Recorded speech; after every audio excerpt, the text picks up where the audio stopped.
हिंदी काव्य धरोहर में आप सबका स्वागत है। आज हम लोग सुनेंगे मुंशी प्रेमचंद्र जी की लिखी हुई एक अद्भुत कहानी पूस की रात, जिसे पढ़ने और सुनने के बाद भी ऐसा क्यों लगता है कि एक बार इसको और पढ़ा जाए या एक बार इसे और सुना जाए। तो आइए शुरू से शुरू करते हैं। पूस की रात मुंशी प्रेमचंद्र जी द्वारा लिखित। हल्कू ने आकर स्त्री से कहा, सहना आया है, लाओ जो रुपए रखे हैं उसे दे दूं, किसी तरह गला तो छूटे। मुन्नी झाड़ू लगा रही थी, पीछे फिरक कर बोली, 3 ही तो रुपए हैं, दे दोगे तो कंबल कहां से आवेगा। माघ पूस की रात हार में कैसे कटेगी, उससे कह दो फसल पर दे देंगे, अभी नहीं। हल्कू एक क्षण अनिश्चित दशा में खड़ा रहा। पूस सिर पर आ गया।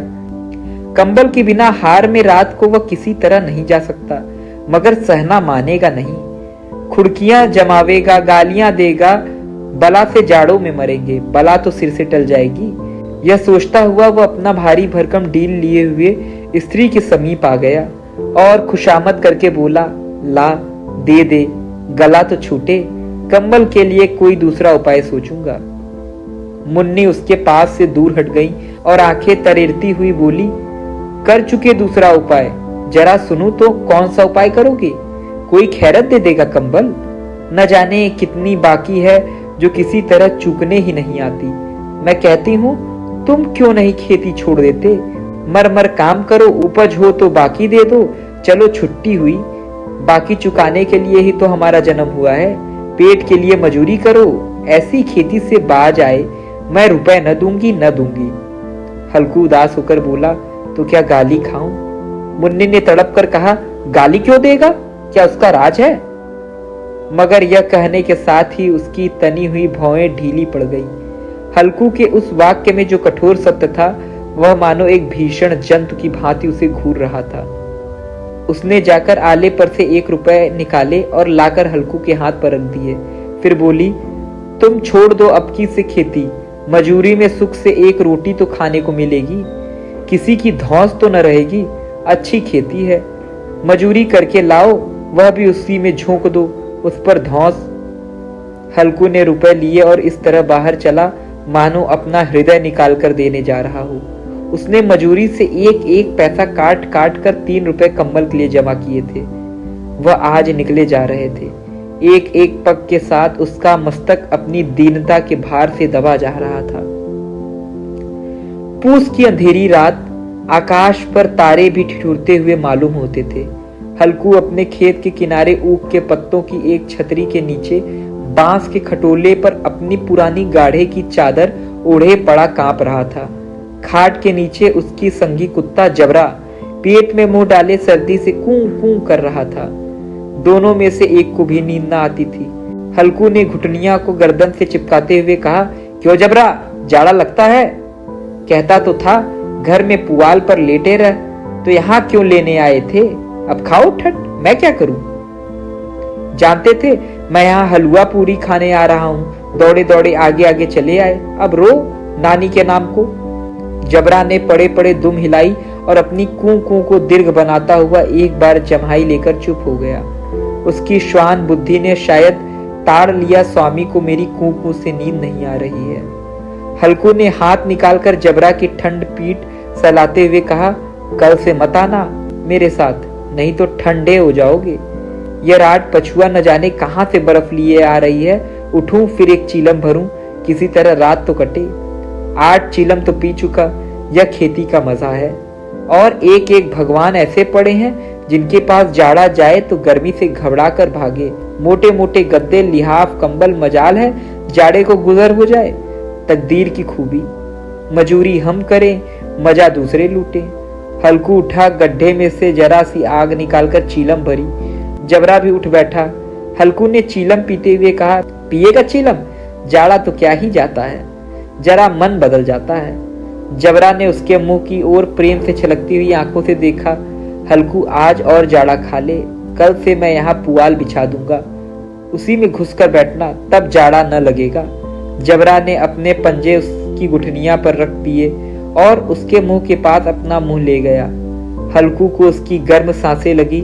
चीलम पीकर हल्कू फिर लेटा और निश्चय करके लेटा कि चाहे कुछ हो अब की सो जाऊंगा। पर एक ही क्षण में उसके हृदय में कंपन होने लगा। कभी इस करवट लेटता, कभी उस करवट, पर जाड़ा किसी पिशाच की भांति उसकी छाती को दबाए हुए था। जब किसी तरह न रहा गया तो उसने जबरा को धीरे से उठाया और उसका सर को थपथपाकर उसे अपनी गोद में सुला लिया। कुत्ते की देह से जाने कैसी दुर्गंध आ रही थी, पर वह उससे अपने गोद में चिपटाए हुए ऐसे सुख का अनुभव कर रहा था जो इधर महीनों से उसे न मिला था। जबरा शायद यह समझ रहा था कि स्वर्ग यही है, और हल्कू की पवित्र आत्मा में तो उस कुत्ते के प्रति घृणा की गंध तक न थी। अपने किसी अभिन्न मित्र या भाई को भी वह इतनी ही तत्परता से गले लगाता। वह अपनी दीनता से आहत न था जिसने आज उसे इस दशा को पहुंचा दिया। नहीं, इस अनोखी मैत्री ने जैसे उसकी आत्मा के सब द्वार खोल दिए थे और उनका एक एक अणु प्रकाश से चमक रहा था। सहसा जबरा ने किसी जानवर की आहट पाई। इस विशेष आत्मीयता ने उसने एक नई स्फूर्ति पैदा कर दी थी जो हवा के ठंडे झोंकों को तुच्छ समझती थी। वह झपट कर उठा और छपरी से बाहर आकर भौंकने लगा। हल्कू ने उसे कई बार चुप कराकर बुलाया, पर वह उसके पास न आया। हार में चारों तरफ दौड़ दौड़ कर भौंकता रहा। एक क्षण के लिए आ भी जाता तो तुरंत ही फिर दौड़ता। कर्तव्य उसके हृदय में अरमान की तरह भांति उछल रहा था। 1 घंटा और गुजर गया। रात ने शीत की हवा से धधकना शुरू किया। हल्कू उठ बैठा और दोनों घुटनों को छाती से मिलाकर सिर को उसमें छिपा लिया। फिर भी ठंड कम न हुई। ऐसा जान पड़ता था सारा रक्त जम गया है। धमनियों में रक्त की जगह हीम बह रहा है। उसने छूकर आकाश की ओर देखा। अभी कितनी रात बाकी है। सप्तपर्षी अभी आकाश में आधे भी नहीं चढ़े। ऊपर आ जाएंगे तब कहीं सवेरा होगा। अभी पहर से ऊपर रात है। हल्कू के खेत से कोई एक गोली के टप्पे पर आमों का एक बाग था। पतझड़ शुरू हो गई थी। बाग में पत्तियों का ढेर लगा हुआ था। हल्कू ने सोचा चलकर पत्तियां बटोरूं और उन्हें जलाकर खूब तापूं। रात को कोई मुझे पत्तियां बटोरते देखे तो समझे कोई भूत है। कौन जाने कोई जानवर ही छिपा बैठा हो। मगर अब तो बैठे नहीं रहा जाता। उसने पास के अरहर के खेत में जाकर कई पौधे उखाड़ लिए और उनका एक झाड़ू बनाकर हाथ में सुलगता हुआ उपला लिए बगीचे की तरफ चला। जबरा ने उसे आते देखा तो पास आया और दुम हिलाने लगा।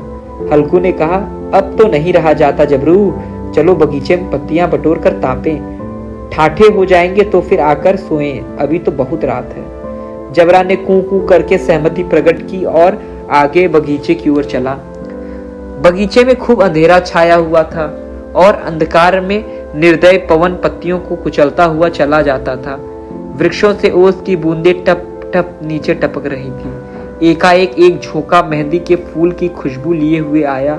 हल्कू ने कहा, कैसी अच्छी महक आई जबरू, तुम्हारी नाक में तो सुगंध आ रही है। जबरा को कहीं जमीन पर एक हड्डी पड़ी मिल गई थी, उसे चिचोड़ रहा था। हल्कू ने आग जमीन पर रख दी और पत्तियां बटोरने लगा।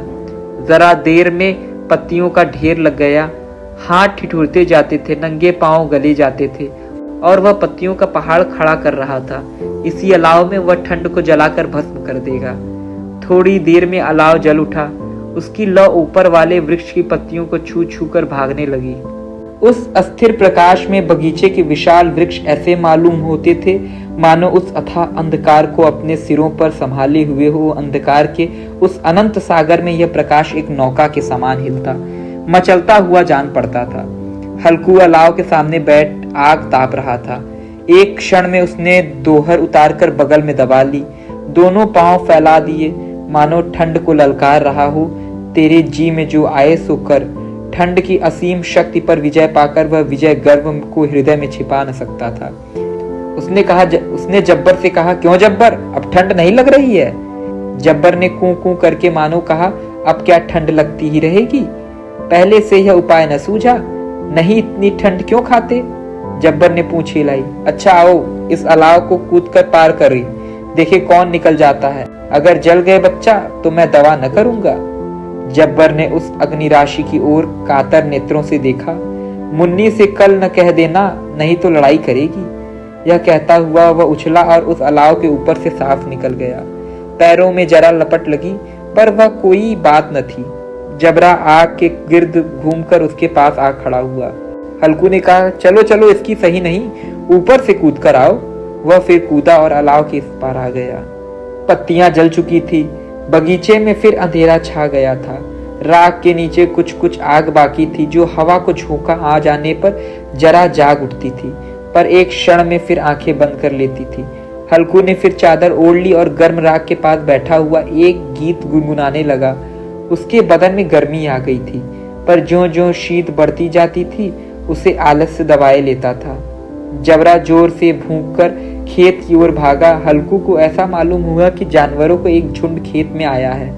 शायद नीलगायों का झुंड था।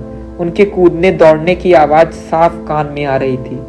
फिर ऐसा मालूम हुआ कि खेत में चर रही हैं। उनके चबाने की आवाज चर चर सुनाई देने लगी। उसने दिल में कहा, नहीं, जबरा के होते कोई जानवर खेत में नहीं आ सकता। नोच ही डाले, मुझे भ्रम हो रहा है। कहाँ, अब तो कुछ नहीं सुनाई देता।